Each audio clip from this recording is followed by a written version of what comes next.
네, 안녕하십니까. 참화제과 대표원장 박인수입니다. 네, 오늘은 코로나가 하지정맥류에 미치는 영향이라는 제목으로 내용을 짧게 준비해 봤습니다. 코로나가 출몰한 지 이제 햇수로 4년, 5년이 돼가는 것 같습니다. 정말 오랜 시간 인류의 운명을 바꿔놓은 질환이 되겠는데요. 다행히도 뭐 여러 가지 백신이나 그다음에 치료 노하우가 많이 발전해서 코로나로 인해서 어떤 사망률이나 심각한 합병증의 이완율이 처음에 우려했던 것보다는 어느 정도 컨트롤이 돼가는 것 같고요. 그렇기 때문에 엔데믹을 이제 선언을 하고 조금 마무리로 이제 넘어가려고 하는 움직임이 보이는 것 같습니다. 하지만 뭐 아직까지도 이제 이웃 나라인 중국에서는 많은 확진자가 나온다는 사실 보고들이 나오고 있고요. 세계 각국으로 이제 여행이나 뭐 어떤 움직임이 그만큼 늘어나다 보면 또 다른 또 문제가 생길 수도 있어서 사실 아직까지는 마음을 놓지는 못할 것 같습니다. 자, 오늘은 앞서 말씀드린 것처럼 이제 코로나가 걸리고 나서 다리가, 특히 이제 하지정맥이 있는 분들이 다리가 더 많이 아프다고 해서 오시는 경우들이 있는데요. 그 내용에 대해서 왜 그런지 간략하게 설명을 드려보겠습니다.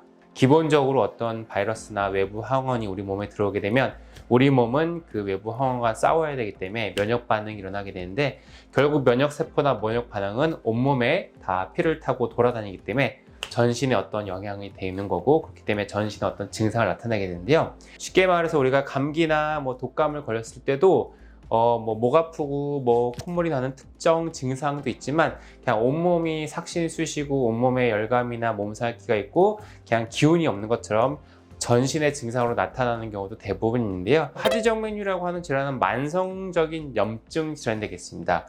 우리가 울퉁불퉁 튀어나온 혈관을 생각을 하지만, 사실 혈관이 튀어나오는 그 과정에는 외관상 혈관이 보이는 거는 뭐 작년부터 보였다고 하더라도 실제적으로는 뭐 최소한 뭐 3년, 5년 전부터 하지정맥류의 어떤 진행, 그리고 그거에 따른 만성적인 염증 반응은 내 다리에서 이미 시작이 되었다고 보는 게 맞습니다.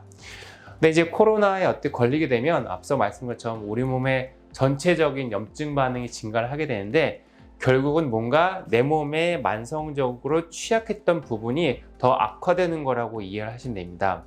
무슨 얘기냐면, 내가 평소에는 일상적인 생활을 하고 건강하게 생활할 때는 별로 증상을 못 느꼈지만, 사실은 다리의 정맥에 만성적인 염증 반응은 계속 있었던 건데, 코로나 바이러스가 내 몸에 들어와서 내 몸의 전체적인 염증 수치가 올라가게 되면 다리에 있었던 그 만성적인 염증 반응도 일시적으로 확 증폭을 하게 되겠죠. 그래서 결국은 이전에는 염증 수치가 많이 높지 않았기 때문에 하지정맥류가 있었음에도 증상이 경미했던 분들이 코로나 바이러스나 아니면 뭐 사실 독감도 마찬가지일 수가 있는데, 몸에 어떤 외부 항원이 들어와서 면역 반응이 전체적으로 증가를 하게 되면 하지에 있던 만성 염증 반응이 순간적으로 폭증을 하는 상황이 올 수가 있고, 그렇기 때문에 그 바이러스가 걸리고 나서, 코로나에 걸리고 나서 증상들, 뭐 다리의 통증이나 뭐 부종이나 뭐 뒷다리가 땡기거나 저리거나 무겁거나 쥐가 나거나 하는 하지정맥의 재반 증상들이 일시적으로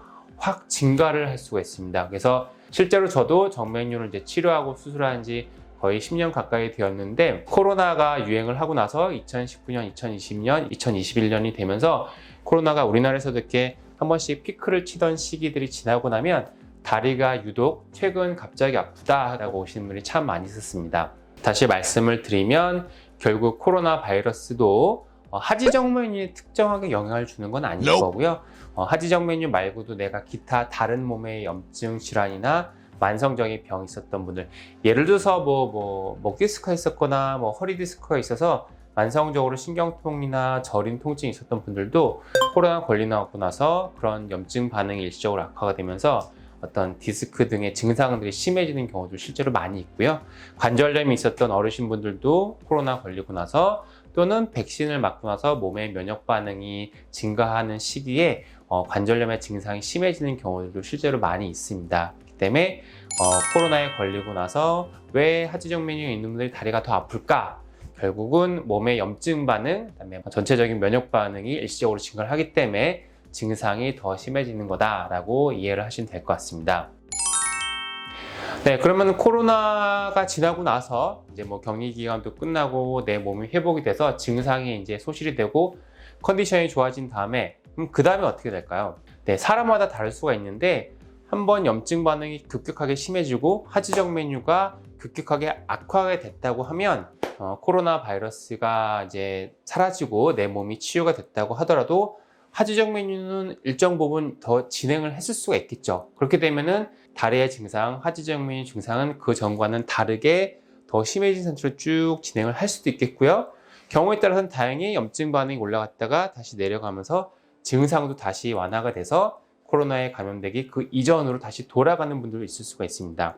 그래서 코로나에 감염되고 나서 다리 통증이 생겼던 분들이 다리의 통증이 이전과는 다르게 더 확연하게 심해져서 다리의 저림이나 통증이나 불편감이 예전보다 심하다라고 느껴진다고 하면 한 번쯤은 하지정 메뉴 검사도 하고 이제는 이미 알고 있었던 하지정 메뉴라고 하면은 더 악화가 됐고 다시 돌아갈 수는 없는 거니까 치료를 이제는 좀 고려를 해보는 게 좋을 수 있습니다.